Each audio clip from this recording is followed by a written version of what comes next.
यहां पर माता चुनिया उस बालक का पालन पोषण करती हैं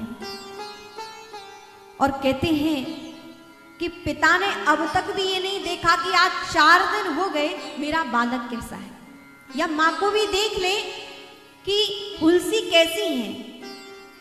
कोई विचार ना आया, अत्यंत क्रोधित थे कि हमारे यहाँ ऐसा असुर बालक गांव के कहने से। और कहते हैं बाद में पता भी नहीं किया, कभी जानने की भी कोशिश नहीं की कि मेरा बालक अभी है कि नहीं। जब पता चला कि पत्नी नहीं रही तो संस्कार किया, लेकिन बालक का कोई पता करने की प्रयास भी ना किया कि बालक है भी ना।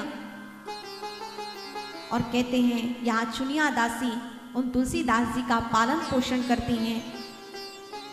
तुलसीदास जी तो उनके गुरु ने उन्हें नाम दिया था, अभी तो सब इन्हें राम बोला कहते हैं, क्योंकि जब जन्म हुआ तो पहले राम का शब्द, राम का गान उन्होंने किया, इसलिए सभी लोग राम बोला उन्हें कहते हैं। यहाँ चुनिया दासी माँ के स्वरूप में पालन पोषण कर रही हैं, तो माँ चुनिया भी उन्हें राम बोला ही कहकर पुकारती हैं।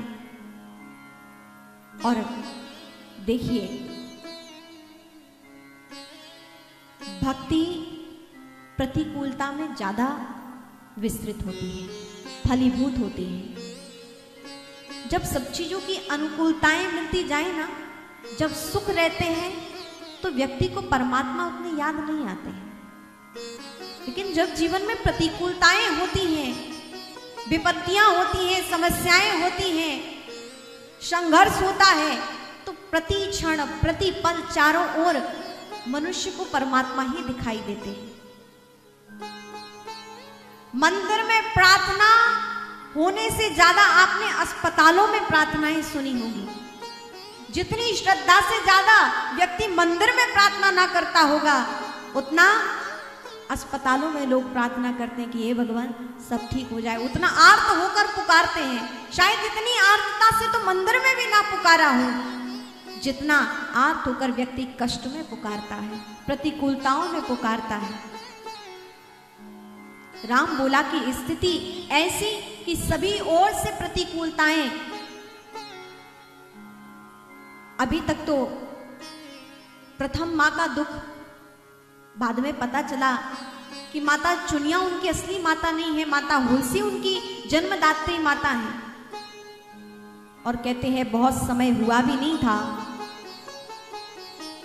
कि चुनिया दासी का भी प्राणांत हो गया। प्रथम जन्मदात्री माता तो छूट ही गई थी, अभी पालन करता माता भी उनसे छूट गई, उनकी मृत्यु हो गई। अब तो अनाथ की भांति राम बोला चारों ओर गांव में फिरते हैं, राम नाम का आश्रय लेकर, क्योंकि राम तो जन्म से ही मिले थे। राम नाम गाकर चारों ओर गांव में फिरते हैं। अब सोचें, जिसके यहां मां ना हो, जिसके यहां पिता ना हो, जिस पर कोई संरक्षण ना हो, उसके बालक की दीनता कैसी होगी, वो कैसा ही होगा। एक छोटा सा बालक सड़क के किनारे सब्जी बेच रहा था। बड़ी ध्यानपूर्वक सुनिएगा कि माता पिता का होना जीवन में कितना जरूरी, कितना आवश्यक है एक संतान के लिए, श्रेष्ठ माता पिता का होना। एक बालक सड़क पर सब्जी बेच रहा था, तो एक व्यक्ति ने आकर पूछा सब्जी बेचने वाले से, उस बालक से कहा पालक है?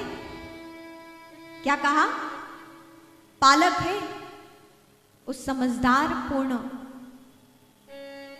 बात करते हुए इस बालक ने कहा, यदि पालक ही होते ना तो पालक ना बेच रहा होता। यदि पालक ही होते तो पालक ना बेच रहा होता। बाबूजी पालक नहीं है। बात समझ में आई? पालक मतलब पालन पोषण करता, माता पिता। तुम पालन करता, हम लोग आरती में गाते ना भगवान को, यदि पालक ही होते तो पालक ना बेच रहा होता। मेरे पालक नहीं है। पालक मतलब पालन करता, पालन पोषण करने वाले यदि मेरे माता पिता ही होते तो आज क्या मैं सड़क पर इस तरह कार्य करते हुए घूमता? जीवन में पालन पोषण करता, अर्थात संस्कार देने वाले माता पिता जीवन में होना परम आवश्यक है। जिस बालक के माता पिता नहीं होते हैं उनका जीवन भी आप देखिए, और जिनके यहाँ संस्कार देने वाले माता पिता श्रेष्ठ होते हैं आप उनका भी जीवन देखिए। और माता पिता हो जाना ही बड़ी बात नहीं है, माता पिता तो पशुओं को भी मिल जाते हैं। यदि किसी ने जन्म दिया है तो कहीं ना कहीं माता पिता वो हैं, लेकिन सिर्फ जन्म देना ही बड़ी बात नहीं है, भली भांति श्रेष्ठ संस्कार अपनी संतति में देना माता पिता होने की श्रेष्ठता है, सार्थकता है। और संतान की भी सार्थकता तभी है जब वो अपने माता पिता के अनुकूल होकर, उनके आश्रित होकर, उनके वचनों की सेवा करते हुए अपने जीवन को सार्थकता को प्राप्त करें। संतति की श्रेष्ठता भी तब है। भगवान राम ने कहा था कि मैं अपने माता पिता की सेवा तो, चरणों की सेवा तो करता हूं, लेकिन मैं अपने जीवन में अपने माता पिता के वचनों की सेवा करता हूं। अर्थात माता पिता के चरणों की सेवा ही बड़ी बात नहीं है, चरणों की सेवा तो कोई भी कर सकता है, लेकिन माता पिता के वचनों की सेवा करना, अर्थात जो माता पिता ने कह दिया उस बात को मानकर स्वीकार करके उनके अनुकूल होकर आचरण करना, ये एक संतान का सबसे बड़ा कर्तव्य है और उसका श्रेष्ठ होना भी तभी सार्थक है।